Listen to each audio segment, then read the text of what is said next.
আবার চলে আসলাম তোমাদের সাথে একটা ছোট্ট ব্লগ শেয়ার করতে। চলো তাহলে ব্লগটা শুরু করা যাক। প্রায় সকালে আমি শসার সাথে টক দইটা খাই, খুব ভালো শরীরের পক্ষে।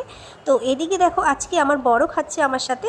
ও বললো ভালোই তো লাগে, তো ও খাবে এখন থেকে সকালে রোজ।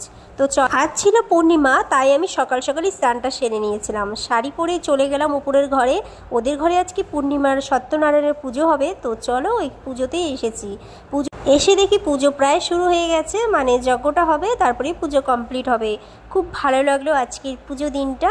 তো আজকে সত্যনারায়ণ পুজোটা দিয়েই আমি শুরু করলাম।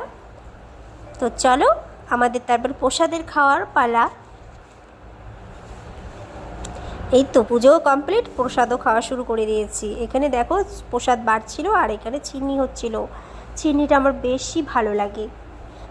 আজকের সকালটা অনেকটাই সুন্দর কেটেছিল। বাড়িতে যে কোনো পুজো হলেই বেশ ভালো লাগে, তাই না? তোমাদের কেমন লাগে অবশ্যই জানিও। এখন খাবো চিন্নি। চিন্নিটা বেশি ভালো লাগে আমার, কেন জানি না। চলো তাহলে উপরে খাওয়া যাক। এদিকে দেখো রান্নাগুলো কী কী হয়েছে, চাটনি, পায়েস, আর সাথে ছিল খিচুড়ি, সবজি, মিক্স সবজি। সবজিটা যা ভালো হয়েছিল, আর এইদিকে বেগুনি হচ্ছিল। আমি জাস্ট অল্প ভিডিওর মধ্যে তুলেছিলাম।